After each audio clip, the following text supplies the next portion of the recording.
마가복음 8장 11에서 21절 말씀입니다. 바리새인들이 나와서 예수를 힐난하며 그를 시험하여 하늘로부터 오는 표적을 구하거늘 예수께서 마음속으로 깊이 탄식하시며 이르시되 어찌하여 이 세대가 표적을 구하느냐? 내가 진실로 너희에게 이르노니 이 세대에 표적을 주지 아니하리라. 하시고 그들을 떠나 다시 배에 올라 건너편으로 가시니라. 제자들이 떡 가져오기를 잊었음에 배에 떡 한 개밖에 그들에게 없더라. 예수께서 경고하여 이르시되 삼가 바리새인들의 누룩과 헤롯의 누룩을 주의하라. 하시니 제자들이 서로 수군거리기를 이는 우리에게 떡이 없음이로다. 하거늘 예수께서 아시고 이르시되 너희가 어찌 떡이 없음으로 수군거리느냐? 아직도 알지 못하며 깨닫지 못하느냐? 너희 마음이 둔하냐? 너희가 눈이 있어도 보지 못하며 귀가 있어도 듣지 못하느냐? 또 기억하지 못하느냐?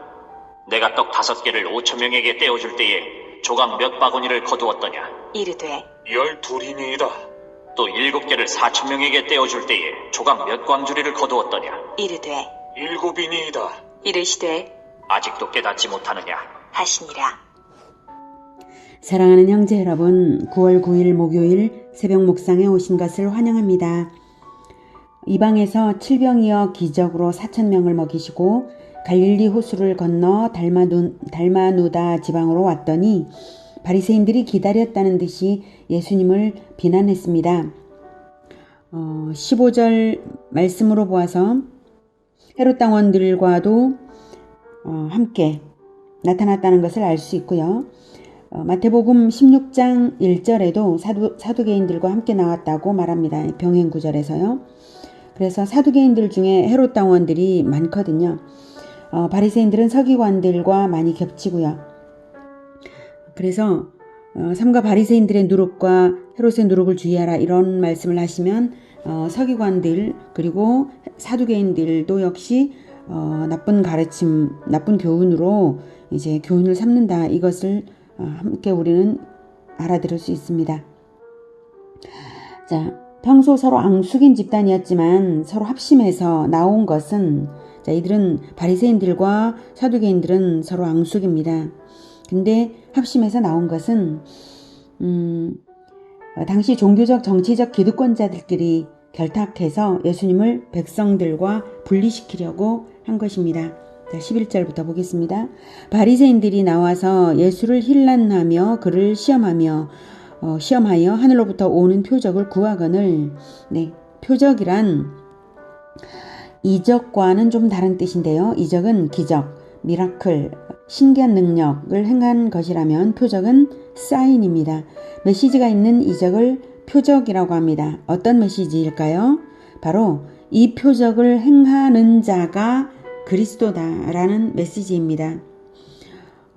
물론 다른 메시지도 이제 함께 있죠. 그러니까 하늘로부터 오는 표적을 구하는 것은 네가 그리스도라면 어디 증거를 하늘로부터 내려서 보여봐라 이런 뜻이죠. 예, 너 자신이 그리스도라고 하는 사인이 들어있는 그런 표적이라면 하늘로부터 내려와야 될 게 아니냐 이런 의미가 있는 것입니다. 구약 성경에 엘리야가 갈멜산에서 제단에 불을 내리게 했듯이 모세 때에 시내산 언약식에서 하나님의 임재를 나타내는 불꽃이 임했듯이 만나가 하늘에서 내렸듯이 그런 것을 내려서 증명해봐라 이런 뜻으로 말한 것입니다. 바리새인들의 요구는 마치 마귀가 예수님을 시험할 때에 네가 하나님의 아들이거든 돌들로 떡을 만들어라. 성전 꼭대기에서 뛰어내려봐라고 말한 것과 같습니다. 이런 표적 요구는 예수님을 너무 몰라도 너무 모르는 것이죠. 예수님은 자신을 위해서 이적을 행한 적이 없으십니다. 오직 고쳐주기 위해 하셨죠. 대중적인 인정을 얻기 위한 목적으로 이적을 행하신 적도 없습니다. 오히려 이적을 행하신 다음에 아무에게도 말하지 말라고 함구령을 내리셨죠. 정치적 영웅이 되는 것이 예수님의 목적이 아니시고 오히려 그것은 그리스도의 구속사역을 방해하기 때문에 매우 경계하신 일입니다. 그런데 바리새인들의 표적 요구는 그들 자신이 하나님의 언약을 믿지 않는다는 것을 증명합니다. 언약을 믿었다면 구약 선지자들의 예언을 믿었을 텐데요. 이미 예수님이 행하신 많고 많은 표적들이 구약 선지자들의 예언대로 된 일이기 때문에 성경을 아는 사람이라면 예수님을 그리스도로 알아볼 수 있는 것입니다. 니고데모는 그래서 알아보고 예수님을 믿은 흔치 않은 바리새인이었죠. 12절 예수께서 마음속으로 깊이 탄식하시며 바리새인들의 요구는 예수님에게 올무를 놓으려는 마귀짓이었습니다. 그래서 예수님은 깊이 탄식하셨는데요. 이 말의 원뜻은 의분과 슬픔을 느끼셨다는 것입니다. 하나님의 백성을 가르치는 자리에 있는 바리새인들이 마귀의 졸개가 되어 그리스도에게 올무를 놓으려고 하니 분개하지 않을 수가 없었던 것입니다. 이르시되 어찌하여 이 세대가 표적을 구하느냐 내가 진실로 너희에게 이르노니 이 세대에 표적을 주지 아니하리라 하시고 그들에게 그저 그리스도인 것을 나타내 보이려는 목적으로 표적을 주실 수는 없는 일이었습니다. 설령 표적을 준다 해도 그들은 믿으려 하지 않을 것입니다. 이미 믿지 않으려는 마음과 적대감으로 요구한 것이니까요. 병행구절인 마태복음에서는 이렇게 말씀하셨습니다. 예수께서 대답하여 이르시되 악하고 음란한 세대가 표적을 구하나 선지자 요나의 표적밖에는 보일 표적이 없느니라. 요나가 밤낮 사흘 동안 큰 물고기 뱃속에 있었던 것 같이 인자도 밤낮 사흘 동안 땅 속에 있으리라. 이 부분을 마가복음에서는 생략하고 있지만 이렇게 말씀을 하셨고요. 이 뜻은 요나가 물고기 뱃속에 있다가 살아나온 것처럼 예수님도 무덤에 사흘 동안 계시다가 나올 것인데 부활이 즉 무덤에 계시다가 나온 부활이 바로 그리스도의 최대 표적이 될 것이라는 예언을 주신 것입니다. 결국 예수님은 표적을 주신 것이죠. 그들 눈앞에 당장에 주시지만 않았을 뿐 최대 표적이 무엇인지 알려두심으로써 부활의 표적을 그리스도의 증거로 주신 것입니다. 그렇게 주어졌을지라도 그들은 믿지 않을 테지만 말입니다. 자, 그래서 이 세대에 표적을 주지 아니하리라고 하신 이 세대는 믿지 않는 사람들을 뜻하고요. 그때뿐 아니라 오고 오는 모든 세대에 복음을 듣고도 믿지 않는 자들을 뜻합니다. 13절 그들을 떠나 다시 배에 올라 건너편으로 가시니라. 제자들이 떡 가져오기를 잊었음에 배에 떡 한 개밖에 그들에게 없더라. 예수께서 경고하여 이르시되 삼가 바리새인의 누룩과 헤롯의 누룩을 주의하라 하시니 예수님은 방금 바리새인들의 표적 요구 때문에 매우 상심해 계셨습니다. 바리새인들은 자칭 율법의 수호자라고 하면서 정작 자신들은 언약을 믿지 못하고 있기에 그리스도를 배척하는 것인데요.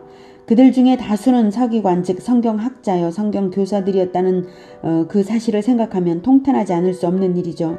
그들이 어떻게 영적으로 기갈한 무리에게 하나님의 양식을 가져다 먹일 수가 있겠습니까? 그렇지 못한 것이죠. 그들 자신이 하나님의 말씀을 양식으로 받지 못하고 있으니까요. 그래서 예수님께서 통탄하고 계신 것입니다. 그래서 바리새인들을 본받지 말라고 하신 말씀이 바로 삼가 바리새인들의 누룩과 헤롯의 누룩을 주의하라 라고 말씀하신 것입니다. 누룩은 빵을 부풀리는 효모죠. 적은 양으로도 반죽 전체에 급속히 퍼져서 반죽의 질을 바꾸고 크게 부풀리는 누룩처럼 그들의 가르침은 이스라엘 공동체 전체를 급속히 변질시키는 것입니다. 나쁘게 말입니다. 그러니 예수 제자들이야말로 바리새인들에게 속아서는 안 될 일이어서 그렇게 교훈하신 것이죠. 하지만 제자들은 알아듣지 못했습니다. 16절 제자들이 서로 수군거리기를 이는 우리에게 떡이 없음이로다 하거늘. 제자들이 예수님의 말씀을 알아듣지 못한 것은 예수님과 함께 있긴 하지만 그 마음은 예수님의 마음을 쫓아가고 있지 않았고 현실과 육신의 일에 마음이 가 있었기 때문입니다. 방금 칠병이어 기적을 체험했는데도 불구하고 배에 오르자 떡 한 개밖에 못 가져왔다는 것에만 쏠려 이내 근심에 빠져들고 만 것이죠. 제자들은 바리새인들의 힐난을 받으신 예수님의 한탄하시는 마음에도 공감을 하지 못했고 칠병이어 기적을 베푸시던 예수님이 제자들에게 무엇을 가르치고 계신지도 깨닫지를 못한 것입니다. 깨닫고 또 공감했다면 떡 생각이 아니라 바리새인들의 힐난에 가슴 아파하며 그들의 외식을 통탄하며 예수님 마음에 연합되었을 것입니다. 17절 예수께서 아시고 이르시되 너희가 어찌 떡이 없으므로 수군거리느냐 아직도 알지 못하며 아직 깨닫지 못하느냐 너희 마음이 둔하냐 너희가 눈이 있어도 보지 못하며 귀가 있어도 듣지 못하느냐 또 기억하지 못하느냐 내가 떡 5개를 5,000명에게 떼어줄 때에 조각 몇 바구니를 거두었더냐 이르되 12이니이다. 또 7개를 4,000명에게 떼어줄 때에 조각 몇 광주리를 거두었더냐 이르되 7이니이다. 이르시되 아직도 깨닫지 못하느냐 하시니라. 제자들은 예수님이 영육간에 얼마나 풍성하고 풍성하신 분이신지를 체험하고 있음에도 깨닫지 못하고 금세 잊어버렸습니다. 현실의 육신적 요구에만 민감하고 예수님의 마음에는 민감하지 못한 것입니다. 우리가 바로 이런 제자들과 다름없음을 인정해야 합니다. 그래서 현실의 문제만 보고 있는 우리 자신을 회개해야 합니다. 현실의 문제가 아무리 커 보일지라도 예수님의 능력이 훨씬 더 크십니다. 예수님은 제자들이 현실의 문제를 한탄할 것이 아니라 하나님의 한탄에 공감하여 함께 한탄하길 원하십니다. 바리새인들의 힐라는 그들을 통하여 영의 양식을 받았어야 할 이스라엘의 영적 기갈을 보게 합니다. 예수님의 7병이어 기적, 5병이어 기적에 기갈한 무리는 육신만 기갈한 것이 아니라 그 영혼들이 하나님의 진리의 말씀을 받아먹지 못해서 기갈한 것입니다.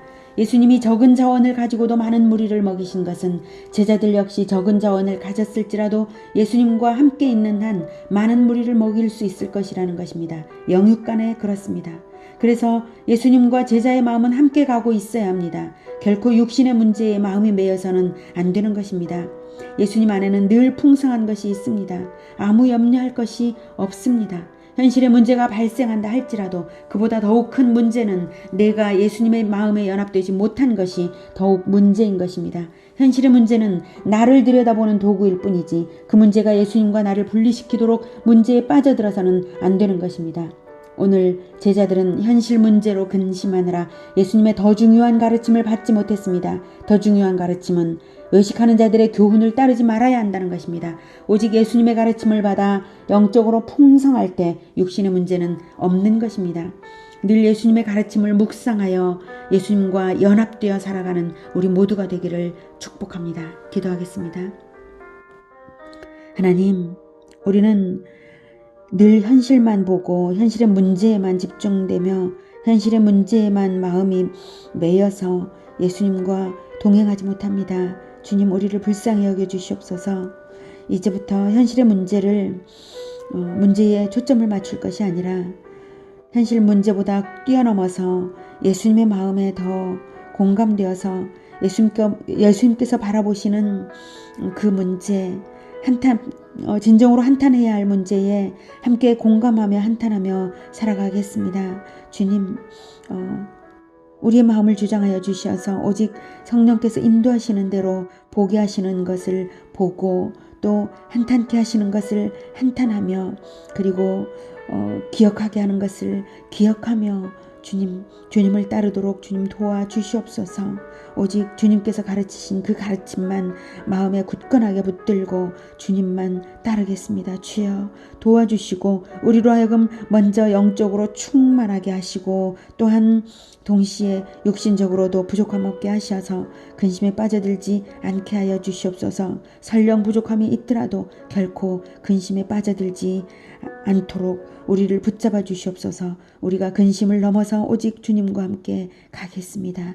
주여 도와 주시옵소서. 예수 그리스도 이름으로 기도드립니다. 아멘. 이어지는 시간은 개인 기도 시간입니다.